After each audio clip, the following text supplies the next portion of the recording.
Vou fazer aqui uma breve retrospectiva desse ano de 2018.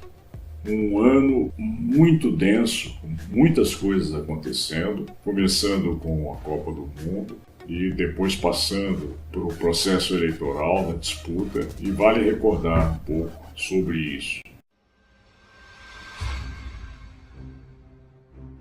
Na Copa, o Brasil até que não fez uma figura tão ruim quanto da outra vez com os alemães, mas a gente tinha uma esperança muito grande e que depois, quando chega quase na reta final, a gente perde um jogo que podia nos levar até a disputa final. Mas é assim, a gente não fez má figura, eu acho que a turma até que se desempenhou bem. Mas morreu o assunto, e aí o assunto que dominou foram as eleições, a disputa.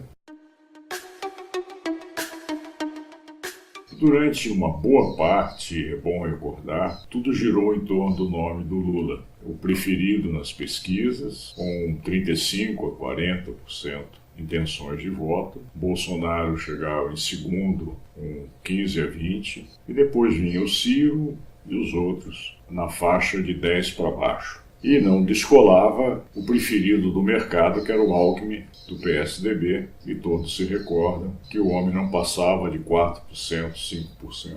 E o mercado, que o elegeu como principal pessoa que deveria ocupar a presidência, foi se desiludindo com ele, foi perdendo esperanças e teria que apoiar alguém.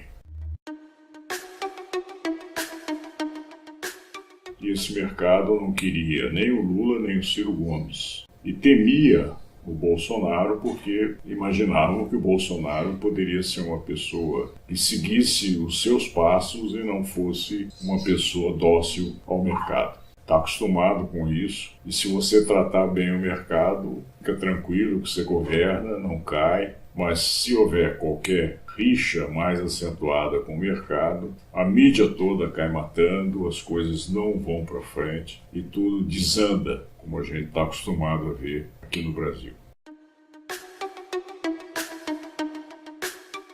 Mas o Lula, com todas as denúncias em cima dele, foi ficando numa situação bastante complicada, difícil. Já tinha sido julgado em primeira instância pelo juiz Sérgio Moro, com condenação brava, e ainda iria para uma segunda instância, onde ele apostou as fichas que ele poderia levar alguma vantagem, e a gente viu que isso não aconteceu e foi condenado. Tentou aí não ser preso, realmente fez vários movimentos usando expedientes da justiça brasileira para tentar se livrar e obter algum habeas corpus para escapar da prisão. Não deu outra, foi preso. Isso segurou o candidato do PT poderia disputar, porque sempre o PT falou que o Lula seria o candidato, e eleição sem Lula seria uma fraude, mas as eleições seguiram, não houve essa fraude alegada, porque a desistência do Lula não foi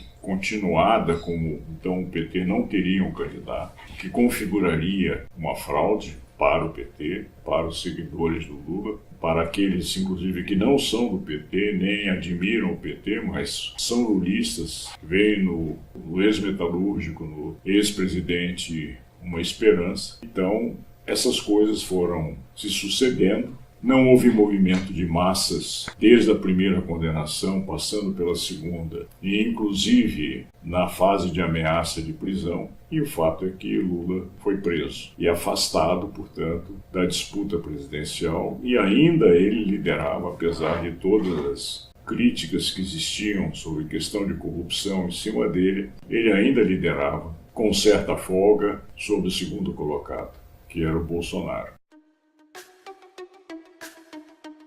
Excluído Lula do processo eleitoral, substituído por Fernando Haddad, as coisas se deslocaram para o segundo colocado. Como o Alckmin não deslanchava e o Ciro não conseguia crescer no nível que poderia levá-lo ao segundo turno, o Haddad, aos poucos, com a herança do Lula para ele, em termos de votos, especialmente no Nordeste, acaba assumindo a candidatura petista, mas com uma séria barreira à progressão dessa candidatura, seja porque não era o Lula, seja porque era uma pessoa indicada e que dependia da indicação do indicador, que era o Lula, portanto não teria o seu brilho próprio nessa disputa, e disputar com o Bolsonaro, que encarnava o antipetismo e o antissistema, porque não tinha, como todos sabem, espaço no horário eleitoral, praticamente nenhum, e não tinha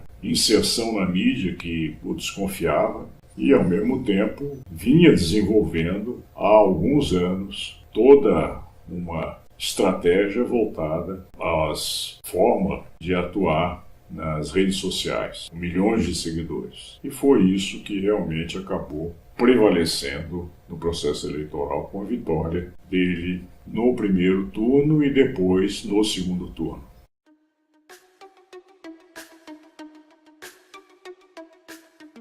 Nessa história, o Ciro Gomes e o PT se afastaram, não formaram uma frente, como desejava o PT com o Haddad, e realmente a esquerda ficou numa posição bastante crítica nesse processo eleitoral. E o sucesso da direita com o Bolsonaro e os seus seguidores foi muito grande. E para isso contou com uma participação decisiva dos pastores evangélicos que indicaram Bolsonaro como o preferido na votação, pela defesa que alguns princípios relativos à família, valores da família, recomendavam pelos pastores aos seus fiéis nas diversas igrejas dos evangélicos. Então, era quase que certo que ganharia, e como de fato ganhou, o Bolsonaro. E nós estamos agora nessa fase de expectativas pelo começo do novo governo. O Bolsonaro já escolheu a sua equipe, os ministros já estão definidos, vão ser 22, 7 a mais do que ele prometeu em campanha, e já começam a se articular nessa fase de transição de governo. E é uma fase muito importante, porque os primeiros passos do governo já começaram a aparecer. O primeiro passo de todos, como todos sabem, foi a reforma da Previdência Social. Um assunto que não foi praticamente debatido em campanha, aliás, essa campanha foi muito pobre em debates, por várias razões, inclusive pelo afastamento médico de Bolsonaro, que foi esfaqueado, num ato muito violento, que prejudicou muito a campanha, mas no frigir dos ovos, eu acho que beneficiou o candidato, porque ele não demonstrava vontade de participar de debates e tinha uma razão agora objetiva para isso. Isso é uma crítica porque um processo eleitoral da tremenda importância que ele tem não poderia passar um vácuo de discussões, de propostas, porque aquilo que vem pela frente, se você não tem um compromisso dos candidatos, ninguém pode cobrar nada, mas algumas coisas são claras e estão no programa de governo. Entre elas, uma que atinge toda a sociedade, de extrema importância, que é a reforma da Previdência Social. Além disso, surgiu essa questão polêmica do Mais Médicos. Nós todos sabemos que os médicos brasileiros não querem ir para lugares afastados, mesmo nas grandes cidades. É muito difícil você ter médicos na periferia, eles faltam, são poucos, vocês sabem disso. Quem mora nas periferias das cidades está cansado de ver a falta de médicos, a falta de atenção à saúde, quanta gente morre sem ser atendido pelo SUS, não é? E muita gente morre porque não tem dinheiro também para pagar planos de saúde. A população é massacrada por falta de atenção à saúde. E esse assunto dos mais médicos, ele tem uma conotação política e uma conotação social. A conotação política é aquela que diz: não paguem ao governo de Cuba, que é uma ditadura, é um governo socialista, que é o que fala o Bolsonaro, os seus filhos, os seus seguidores, de forma geral. Mas, se não paga, o que faz? Sai fora esses médicos, como ele falou, que vai dar uma canetada e vai mandar a turma de volta, isso está gravado. Eu acho isso gravíssimo, uma pessoa brincar com a saúde da população. Nenhum governo, nem o Lula, nem o Bolsonaro, nem tem o direito de falar qualquer coisa com relação à saúde da população, porque é uma agressão isso. E agora o que acontece? Vários médicos foram convocados, a quantidade de gente que se inscreveu superou o número de vagas, de 8.000 e poucas, nem 10% se apresentaram. Ou seja, muita gente saiu dos postos de saúde, se candidatou, houve um vácuo, como a própria mídia colocou, em vários médicos que se afastariam dos postos de saúde para se candidatar a ganhar um pouco mais nisso. Mas na hora de comparecer ao trabalho para substituir os médicos cubanos que estão voltando, cadê? E o povo fica chupando o dedo, sem ter assistência. Em vários municípios você não vê um médico sequer, e então continua uma situação grave. Isso tudo está acontecendo antes de começar o governo, em dois assuntos de extrema relevância. Um é a Previdência Social, que atinge a todos, e o outro a questão da saúde, que atinge a população mais pobre do Brasil. O governo não começou, mas já começou. E vamos prestar atenção, porque não interessa nem endeusar, nem demonizar o governo. Mas o que fizer de bom, essa página vai mostrar, vai falar com toda a isenção. Agora, se fizer de ruim, nós vamos aqui criticar. Nós não somos e não dependemos de ninguém, não temos rabo preso com ninguém, com nenhum político, porque se os políticos, de fato, cumprissem com suas obrigações de representar o povo, nós não estaríamos nessa situação.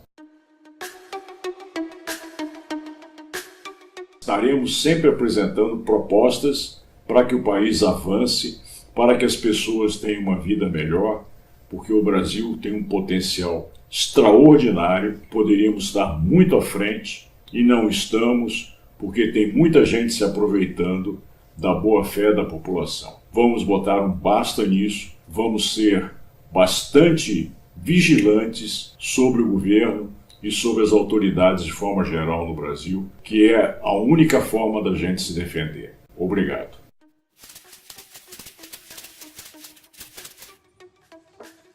Quero te convidar para seguir a nossa programação com muitas coisas interessantes ligadas fundamentalmente à economia e à política, onde você participa e dá a sua opinião. No YouTube é muito simples. Você aperte o inscrever-se e não esqueça, tem o sininho para você receber o material que nós disponibilizamos aqui. Contamos com você na nossa comunidade. Palavra de Amir, tá bom? Muito obrigado, tudo de bom.